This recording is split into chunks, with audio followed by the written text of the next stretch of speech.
दोस्तों, आज के डेट में लड़कियां किसी से कम नहीं हैं। आज दुनिया भर की लड़कियां लड़कों से कंधा मिलाकर आगे बढ़ रही है। वहीं हमारे देश की लड़कियां भी किसी से कम नहीं हैं। हमारे देश की लड़कियां भी लड़कों से कंधा मिलाकर आगे बढ़ रही है। चाहे देश के लिए ओलंपिक में जाकर गोल्ड मेडल लाना हो, चाहे देश की रक्षा के लिए बॉर्डर में जाकर दुश्मनों से लड़ना हो, चाहे देश को जिताने के लिए खेल के मैदान में उतरना हो, चाहे लोगों की जान बचाने के लिए डॉक्टर बनना हो, या फिर घर में रहकर अपने परिवार की देखभाल करनी हो, हर काम में वो अपनी जान लगा देती है।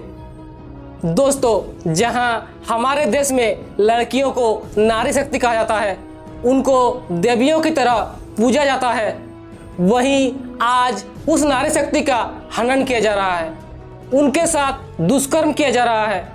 आज वो अपने ही देश में सुरक्षित नहीं है।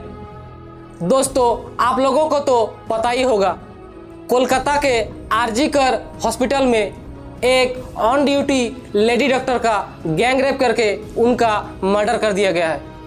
उनको न्याय दिलाने के लिए लोग रास्ते पर उतर आए हैं। देश के कोने कोने से लाखों लोग सोशल मीडिया पर पोस्ट करके अपने अपने दुख जता रहे हैं। हर कोई कह रहा है कि उसके साथ ऐसा नहीं होना चाहिए था, वैसा नहीं होना चाहिए था। लेकिन क्या किसी ने ये सोचा है कि अगर आज वो लड़की कुछ कह पाती, अपने ऊपर हुए दरिंदगी के बारे में कुछ बता पाती, अपना दर्द बता पाती, तो वो अपनी माँ से क्या कहती?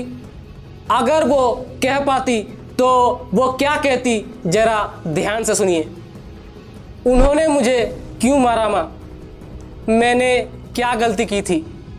मैंने उनका क्या बिगाड़ा था माँ, जो उन्होंने मुझे मार दिया? मैं तो जैसे ड्यूटी जाती थी वैसे ही ड्यूटी गई थी, लेकिन मैं ये नहीं जानती थी माँ कि आज ही मेरी आखिरी दिन है। माँ, मैंने कितनी खुशी खुशी अपने जूनियर्स के साथ रात का खाना खाई थी। जानती हो माँ, मैंने अपना फेवरेट खाना मंगाई थी ऑनलाइन ऑर्डर करके, लेकिन मुझे नहीं पता था कि वही मेरा आखिरी खाना होगा। काश मैं थोड़ी सी भी जान पाती कि यही मेरी लाइफ की आखिरी खाना है और यही मेरी लाइफ की आखिरी कहानी। माँ, मैं ड्यूटी करके बहुत थक गई थी, मुझे नींद आ रही थी, बार बार मेरी आंखें लग रही थी, इसलिए थोड़ी देर के लिए मैं आराम करने के लिए सो गई थी और मेरी आंखें लग गई थी। तब भी मैं नहीं जान पाई कि हमेशा हमेशा के लिए ही मेरी आंखें बंद हो जाएगी।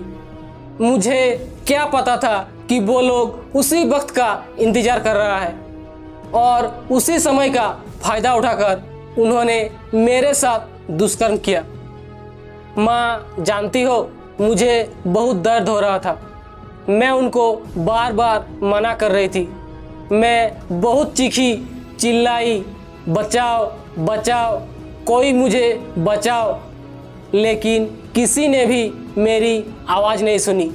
जानती हो माँ, फिर वो लोग मेरे साथ और जानवर की तरह दरिंदगी करने लगे।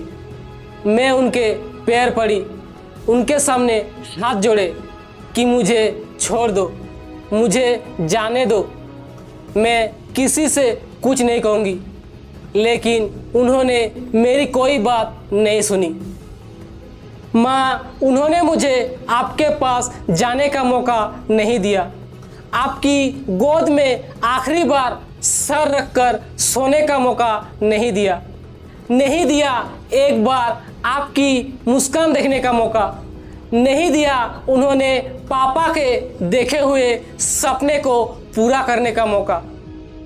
उन लोगों ने मेरा गला दबाकर मुझे मारना चाहा। मैं उनसे बहुत देर तक लड़ती रही, लेकिन उन दरिंदे जानवरों के शक्ति के आगे मैं हार गई और मेरी गर्दन की हड्डी टूट गई। वो लोग मुझे वहाँ उसी हालत में छोड़कर चले गए। फिर सुबह हुई, सब वहाँ आए, लेकिन ये क्या हो रहा था मेरे साथ? मैं किसी से बात क्यों नहीं कर पा रही थी? कोई मेरी बात सुन क्यों नहीं पा रहा था? माँ, आप भी तो वही थी। मैं आपको भी कितनी आवाज़ दे रही थी, लेकिन आप भी मेरी आवाज़ नहीं सुन पा रही थी। मैंने आपसे कितनी बार कहा, माँ देखो मैं यही हूँ, आप रो क्यों रही हो? आपको क्या हुआ है? मैं आपके पास गई तो देखा कि आप एक बेजान लाश को पकड़कर रो रही थी। ठीक से देखा तो वो मेरी ही लाश थी। तो क्या मैं मर गई? तब मैं भी बहुत रोने लगी। लेकिन मेरा कसूर क्या था? मैंने उनका क्या बिगाड़ा था? मुझे उन लोगों ने क्यों मारा? मुझे उन लोगों ने क्यों मारा? मुझे मेरी माँ की आंसुओं का, मुझे मेरे पापा के टूटे सपने का, मुझे मेरी छीनी हुई सम्मान का न्याय चाहिए। क्या मुझे न्याय मिलेगा?